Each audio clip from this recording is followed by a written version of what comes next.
Ladies and gentlemen, Travis Scott yet again doing things that Travis does. A Chicago band says one of the world's biggest rappers used part of their song on their new album.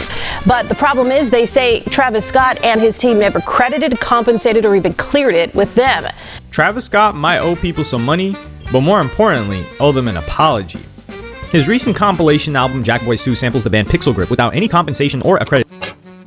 Yo, this is crazy because I just seen these niggas on Instagram making, I just watched a YouTube short about this group doing something. They were making this whole thing about, oh, here's our part in the Travis Scott song, blah, blah, blah. And as I'm watching the video, in my mind, I'm like, okay, is this one of those people that are kind of like trying to use that Travis Scott moment to sort of elevate what they're doing, or is it people coming online to sort of tell their story and say, yo, we didn't get compensated for this improper use of sample? Now at the moment, yesterday, I guess when I was watching, I didn't pay no mind. I was just kind of like, whatever.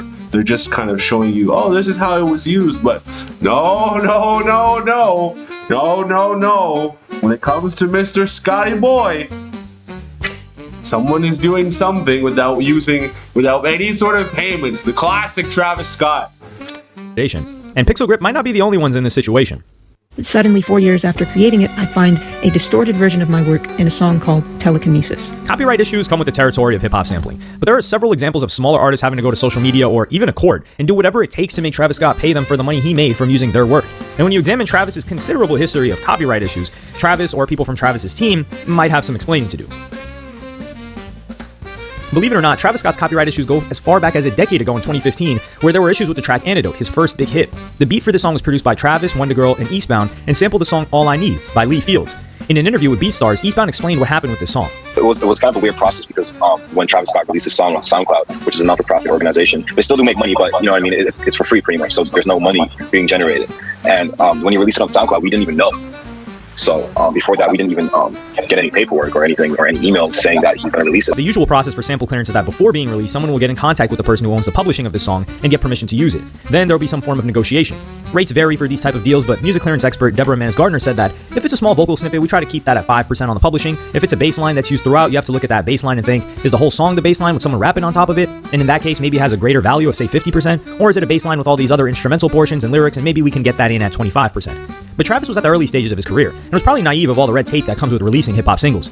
So after he released it, it was kind of an issue because, you know, the people from the sample, you know, told Travis that they want 50% of the record, which is, you know, normal, because Travis didn't, you know, clear it at first, so they had to come to him, which is actually generous that they gave. He didn't clear it and he didn't create an interpolation. An interpolation is when you are sampling something, but then you replay the melody in whatever DAW or whatever system or keys that you're using. You replay it, and so you're creating this interpolation which allows you to sample the record without having to sort of pay up to 50%, because that's crazy. But y'all are going to say that you released Antidote on SoundCloud, which is a non-for-profit What are you talking about, dude? SoundCloud has a paid tier, just no one gives a fuck about it, bro. And also, SoundCloud had, SoundCloud Premium or SoundCloud Pro that people can pay for to have their music stats or all these different sort of upgrades that you can get on SoundCloud. I remember I used to pay for that, but what are you talking about? SoundCloud is not a non-for-profit organization. What are you saying, dude? Yeah, that's wild. Like, you look at even situation like the Mac Miller situation, where he got sued as well because of using a sample on a mixtape. So when people want to come after you, bro, they'll come after you for their bread, dog. It's, you know, 50% because those people could easily say we want 75%, and he would just have to take it. And even from these early stages, Travis would work with a huge team of producers, writers, and engineers, which would inevitably lead to miscommunication about samples and clearances. Interestingly, this interview also revealed the other side where the sampler can also get screwed too. I did a record recently with Ludacris, and I literally sampled 5 words from the acapella section of the record, and they took everything from me. Ultimately, you could give Travis Scott the benefit of the doubt in this case, but a year later, Travis would make the same mistake of just releasing something without informing everyone else who worked on the song. And this time around, instead of not clearing a sample, he allegedly stole a good friend's song. On June 2nd, 2016, Travis released the song Pick Up the Phone on SoundCloud, which also featured Young Thug and Quavo. But suddenly, this track was taken down by Young Thug's label, 300 Entertainment. Travis was infuriated by this and tweeted in blocked capitals, 300 deleted Pick Up the Phone off SoundCloud, because they're divas. These guys wanted to take control over a La Flame song. What a effing joke. Being about artwork and name titles.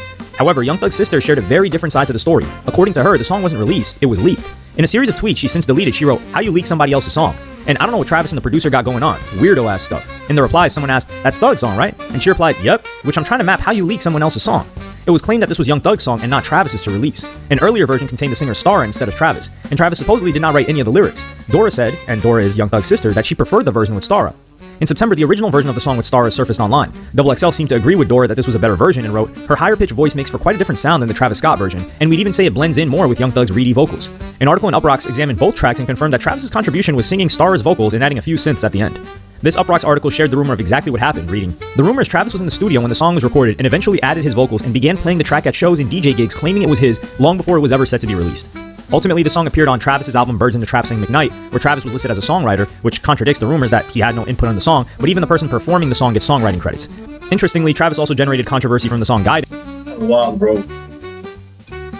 This is the thing about the Travis that's crazy. It's like I think he has this delusion that he thinks that because he's slightly talented, okay, that he can get away with just pretty much just having no lack of respect for any of his peers. How are you gonna take Young Thug's song and then leak it as your own record?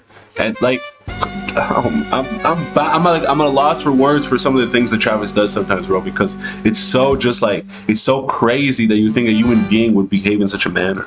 Which was a remix of another song by K Forest and had very little input from Travis. The Uproxx article concluded, "What's becoming apparent is that much like his idol Kanye West, Travis is a gifted curator with an uncanny eye and ear for talent. While his contributions to both tracks were minor, there is some talent in being the one to find and incorporate them into his project. It's every bit as blatant as what Kanye did to Designer's Panda and may diminish him as an artist in the eyes of some, but Birds is undeniably a solid album and maybe his best project yet." Fast forward to 2019, and Travis was in hot water once again. This time around, however, he faced a multi-million-dollar lawsuit.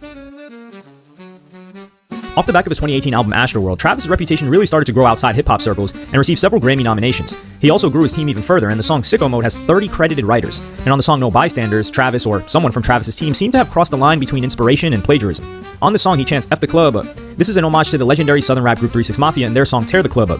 At the 2019 Grammys, Travis even performed No Bystanders, where he replaced the lyrics of "F the Club Up" with "Tear the Club Up." And this well-meaning tribute may have cost Travis millions of dollars. 2 months later, DJ Paul from 3 6 Mafia filed a $20 million lawsuit against Travis, claiming that this chorus was virtually identical and strikingly similar to his own track. In copyright lawsuits like these, it really helps the accuser if they can prove that the accused has heard the song. So this Grammy performance put Travis at an immediate disadvantage.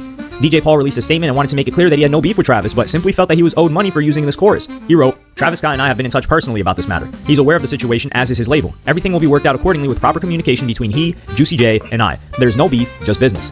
By September, a settlement was made for an undisclosed amount, and 3 6 Mafia are now in the credits of the song. This, once again, could be boiled down to a simple misunderstanding, and there doesn't seem to be any hard feelings from this lawsuit. Here's a 2024 interview of DJ Paul feeling very excited to see Travis play at Coachella. Yeah, I haven't seen him live in person, but I've seen, shows online, and it's crazy. He's like the younger version of us. It's like shows are wild, Man's so happy after getting that check. Man's just happy after getting that check. He's like, "Yo, Travis, man, I love you, man. You be performing out there on them stages, my guy. You nice with it, my guy. What do you mean, guy? Huh? You're out there doing them crazy things like us when we were young. Let's just count fat stacks, bro." Pause. Yeah, I wish I had footage, more footage of our shows back in those days when I was his age, because it was crazy. However, the following year, we saw something that, if true, demonstrates a more sinister side to Travis' sampling of other people's music. Benjamin Lasnier is a Danish producer who's made beats for Trippie Redd, Designer, and Don Toliver, among others. A significant amount of his income comes from making beats and then sending them out to different producers, engineers, and artists in the hopes that they may want to use them. Through a lawsuit filed in 2020, he told the story of sharing music with Jamie Lepper, also known as Jimmy Cash, who works with Travis Scott. The lawsuit claims, then, on or about December 14, 2018, Lasnier sent Lepper a direct message on Instagram asking whether he would be interested in listening to Lasnier's music and collaborating. Lepper replied on or about December 18, 2018, stating, "Of course, bro, send on through," and provided his personal email address. Lepper then sent a message to Lasnier, "Thank you, bro, I haven't been getting back to you, but just know I'm making some moves with your stuff." Lo and behold, Travis Scott released Highest in the Room in 2019, which has a very similar guitar melody to Lasnier's song Cartier, which was one of the songs sent to Jamie Lepper. In fairness to Travis, he was not involved with the production of this song, so might be unaware of where this came from. But ultimately, Lasnier, along with 2 other songwriters behind the song, received 0 compensation or credits. This guitar melody appears 24 times and is a fundamental part of the song. So this is something you could argue should cut him a deal over 50%, as well as being one of Travis' most popular songs. The track was licensed to Beats Audio, Fortnite, Bleacher Report, the NDA, and to Kylie Cosmetics. Coincidentally, Lasnier's legal team estimated that the song made $20 million. Representing Lasnier was Richard Bush, who famously won the Blurred Lines case for Marvin Gaye's estate against Pharrell and Robin Thicke. He said in a statement, "I'll just add that our clients are very successful songwriters producers. They never expected that this would end up in a lawsuit, but felt they had no choice but to take this action under these circumstances. The problem with this lawsuit is that the song Lasnier made was never released, so you can't listen to his song and Travis' song side by side. Lasnier posted this song on his Instagram story 3 times, but did not permanently publish it online. The lawsuit states that the guitar riff has not been completely lifted, but nearly half of the infringing work and infringing sound recording is comprised." Why? This is what I'm saying, man. It's crazy. You have to have proper relationships in the music business where people, you have to understand how to delegate your business when you're dealing with people in music, bro. Because if you don't, you're gonna keep having these situations just like this, bro. You're gonna keep having situations just like this because, for the most part, most people they're not doing their due diligence.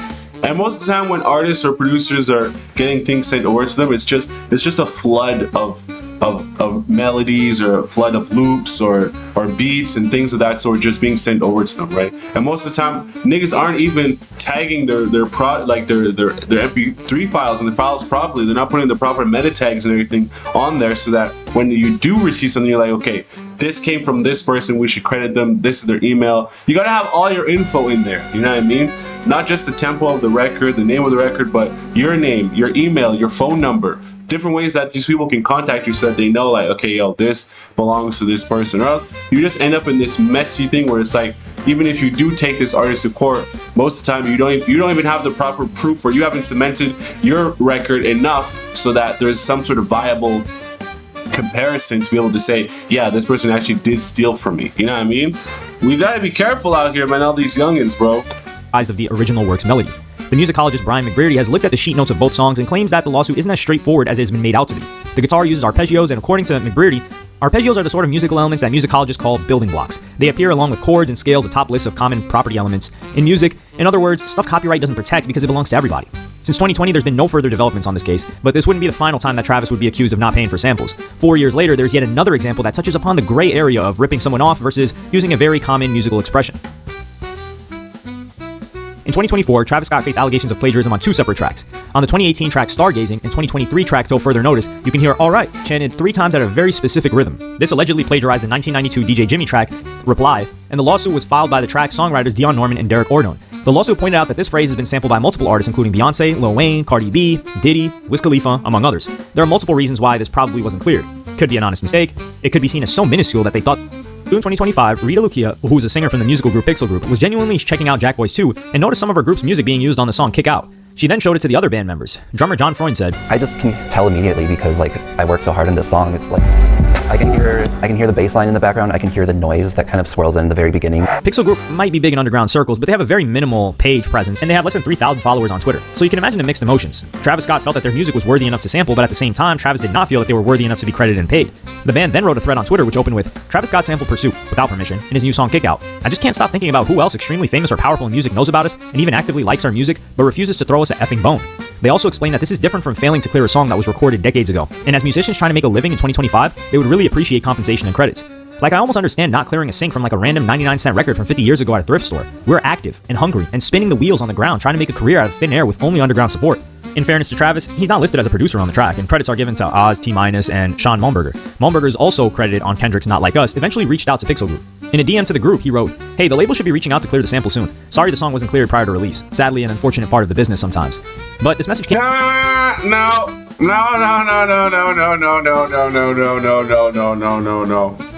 Don't let them fool you, bro. It's like it's the exact same situation as the shorty who gets caught cheating, bro. She's not sorry because she cheated. She's sorry because she got caught cheating. Same with these niggas. They're not sorry guys that we sampled you. No. Stop it. You guys are just sorry because you got caught and this got not like nationwide news coverage, bro. Stop playing, bro. Stop playing. Y'all understand this, bro. Niggas in the music business are dirty, bro. The entertainment business as a whole is dirty. Quit talking nonsense. You guys are talking nonsense, bro. Y'all niggas